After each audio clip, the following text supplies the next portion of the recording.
I guess there aren't many ways to find out about a cheating wife.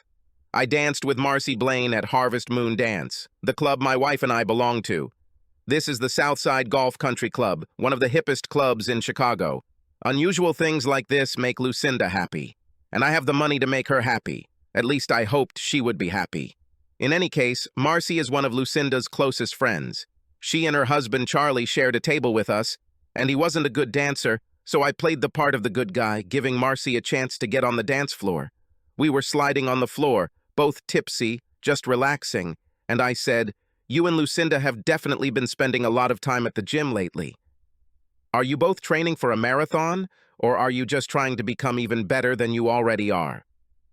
I was just chatting while giving a compliment. Marcy and Lucinda are actually both great-looking women in their 30s, compared to my 40s, with long legs and stunning figures. But Marcy surprised me. She didn't pay attention and said without thinking, "Oh my God, Dave, I haven't been to the gym in weeks. I don't know why you—" Then, belatedly, she must have realized that she had said something wrong. I think she and Lucinda worked out the story, and Marcy just forgot about it.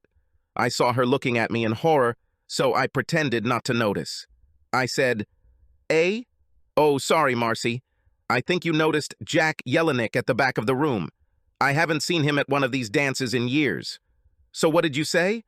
I deliberately gave Marcy a second chance, and she took advantage of it by watching me closely. "Oh, I just said that Lucinda works really hard with me. She is the only one who is determined to always stay young. I'd rather relax in the steam room." She laughed and I laughed with her. I could see that she was pretty sure she got away with it. And that's exactly what I wanted her to think. Inside, of course, I had a predictably sick feeling in my stomach. If Lucinda wasn't spending hours at the gym 2 or 3 times a week, where was she? I've never liked the term trophy wife, but I had to admit that Lucinda fits the bill. My first marriage, right out of college, ended after a few years, and I spent the rest of my 20s and 30s working alone and working hard. I dated a few, but mostly dedicated myself to learning the financial services business and starting my own firm. We hit the $100 million mark when I was 38 years old, and by the time I was 40, I myself was worth about $12 million. Lucinda and I met at a party and became friends immediately. Not surprising, at least from my side, since she is very beautiful and full of life, cheerful, confident, and smart.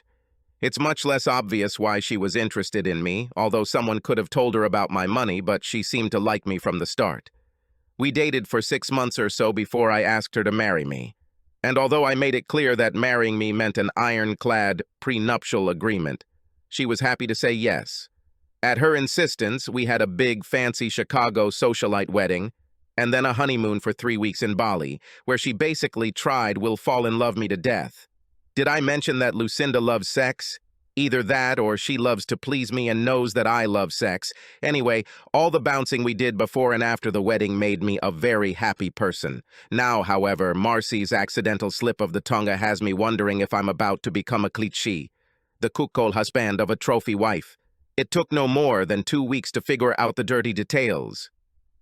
Lucinda cheated on me with Chris Remington, the Director of Human Resources for Chicago Services, the charity for which she volunteers. Lucinda didn't want to work full-time once we got married, and that was fine with me. Apparently, they sweated it out in the bedrooms of various fancy hotels for months. God knows how they paid for the rooms, because Lucinda made sure there were no surprise charges on her Amex Platinum card. However, all this fun didn't stop Lucinda from keeping my bed warm. Our own sex life was as vibrant as ever.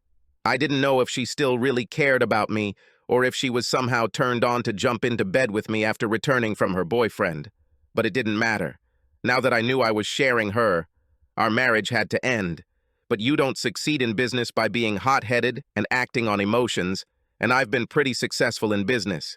I decided to take at least 2 weeks to think about my options before lowering the arrow on my sweet, errant wife. She will leave. That's decided. But first, I needed to know more. And the more was related to a conversation on one of the audio tapes that my detective agency told me about. They had all the audio and photos I would ever need, but I didn't watch or listen to any of it. She cheated on me. Our marriage ended. That's all. No need to torture yourself. But apparently, her intimate conversations began to go beyond the usual, moving into the realm of, "I can hardly wait until we're together all the time," and "when you get all the money together and leave your husband." This caught my attention, so I did some careful research and checking. It turned out that over the past 4 months, my beloved fiancé managed to steal more than $230,000 of my money. She made regular ATM withdrawals, not too much at a time, but much more frequently than before. And she bought dresses, shoes, and accessories with her Amex card. I never limited her budget, and then quietly returned them for cash. I know. Stores won't allow you to do this. My guess is that Lucinda worked with them quietly, either because she was such a good customer or because someone else was getting a discount. In any case, she got away with it. So, I caught Lucinda red-handed, but I didn't know where the money was. And I knew that $230,000 wouldn't be enough to keep her happy for long, so I thought, what is the rest of the plan? And I decided to sit quietly a little longer, until I found out everything. Only 3 days later, I received an answer. A young woman from First United Bank called my office to discuss my safe deposit box. Actually, our account, because it was a joint account with Lucinda. The young woman, Judy Stenberg, was obviously a good employee, attentive and proactive. She had only been working at the bank for a few weeks, getting a job when she returned from Sweden, where she had worked for several years and acquired a husband. And she called to tell me that my wife made quite a scene that day. She tried to access our safe deposit box, but Judy told her that she couldn't open it unless I was also present and signed the bank ledger.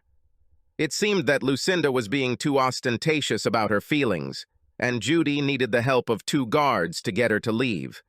It only took a few seconds before I realized that I now knew the rest of Lucinda's plans.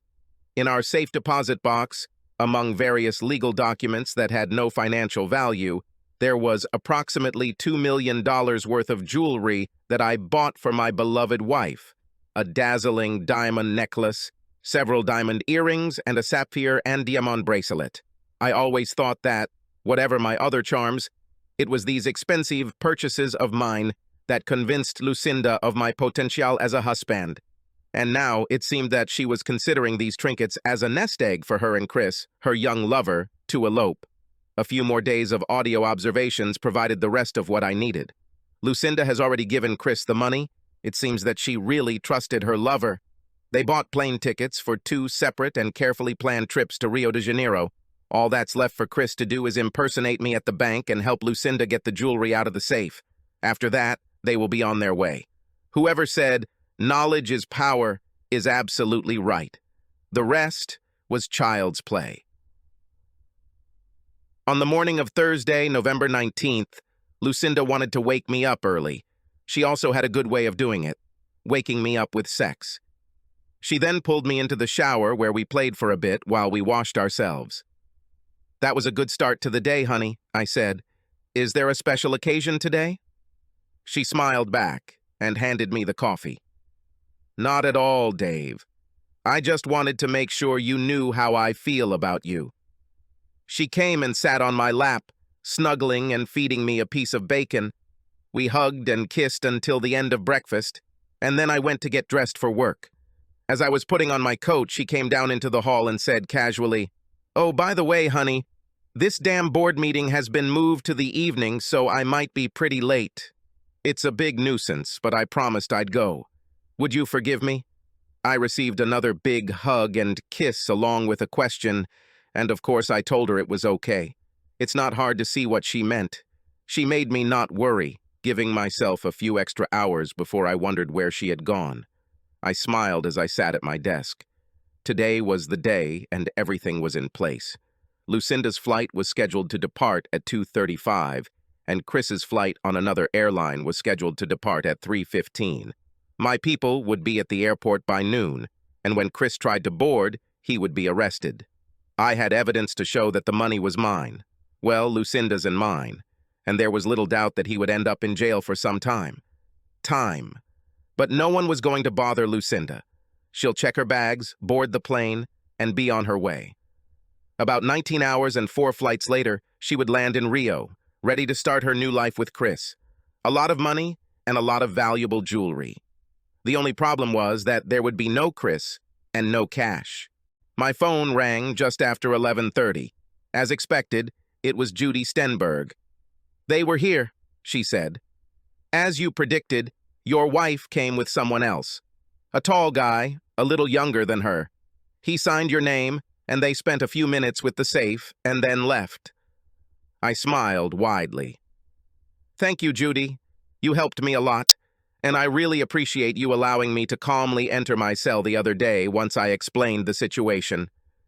I sat back in my chair, savoring the vision of Lucinda on the plane, holding her large wallet in her lap with $2 million worth of jewelry, not realizing that they were all fakes, worth about $150. Somehow I doubted that this money would be enough to give Lucinda the life she hoped for and was accustomed to. "Listen," I said, "I would like to personally express my gratitude. How about we invite you and Hendrik to dinner this Saturday? Somewhere really hip, like La Rondine." Judy giggled and said, "Thanks, Uncle Dave, that would be great. Subscribe to our channel so that your second chaff doesn't cheat on you, and go ahead and listen to the next story, because this story is nothing compared to the next one. If you're under 18, don't even think about listening to the next one."